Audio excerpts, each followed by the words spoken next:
Well, hello there, boys and girls. This is Jim again in the broom cupboard. A bit dark tonight due to that light switch. It's an automatic switch, and then door opens and shuts, and for some reason that's gone kaput.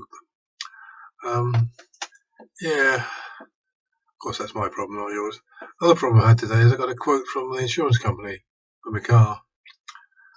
Got up from £502 to £1,029.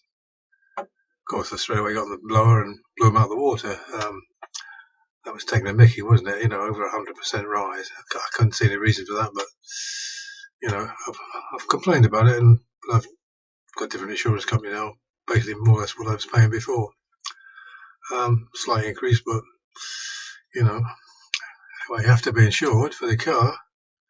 Yeah, I think the government ought to sort of step in and curb these insurance companies down a bit. Anyway, that's another problem later on. Yeah, I was going to talk about when I was in the army and left Cyprus and went to Germany. Well, we didn't know where we were going when we were leaving Cyprus. We had no idea at all. And about that time, there was some trouble in Borneo with the Indonesians attacking, I think, Brunei, I think it was, and trying to take over and all this sort of carry on. I remember this guy come up to me and said, Jim, we'll be going to Borneo, we'll all get medals. I said, you go, mate, you can have mine. Never fancied the idea of skulking through the jungle with some Indonesian taking pot shots at me. As it turned out, we didn't go there. Went to Germany, British Overseas Army of the Rhine, which was there to prevent the Ruskies taking over at any time. Of course, the Ruskies never did try, but you never know, they might sometime. Somehow I doubt it. Anyway, we got there and we flew there from Britain in this prop jet job plane and flew into RAF Gütersloh. And from there we got a bus to Herford in Westphalia, where 7th Signal Regiment was, where we were posted. And 7th Signal Regiment existed of two camps. The main road the main public road ran through the middle of the two camps. So there was a south camp and a north camp. In the south camp was the mess hall, all the facilities and stuff like that. In the north camp was basically accommodation for another squadron, which I was in. And I was in Romeo Troop. Well, appropriate name, isn't it? Come on there. Anyway, we got there, and the first thing we had to do was to get our bedding up to the accommodation, because the bedding was in the south camp. So we had to stagger up this hill. It was uphill, by the way. With bedding over a shoulder, mattress, blankets, sheets, pillow. Oh, God. It was tough. It was hot as well. It was sort of got a hot day. Anyway, we got up there eventually. Got into what was basically a wooden shack with beds for 40 people, 40 men. Anyway, so found a bed that looked reasonable. Made up the bed as normal. Probably army trained, you see.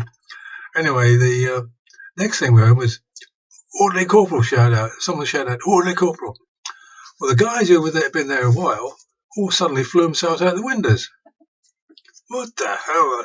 We all looked around like there's about 4 or 5 of us, I think, come from Cyprus. What the hell's going on here? Next thing is the Orderly Corporal comes and says, you guard, you guard, you guard. Of course, all us guys who'd not flung ourselves out the window suddenly found themselves on guard duty for that night. Not a happy bunny, I can tell you. None of us ever got called on that again. We were first out of those windows, I tell you. Anyway, so that was the first night on guard duty, which was, I don't like guard duty. Been up all night, upset my stomach a bit, I didn't like it at all. Trying to get off of it with seeing the medical, but he wasn't having any. Anyway, next day, we got on parade. Now, we've been trained on Lee Enfield rifle, the old Lee Enfield 303 rifle.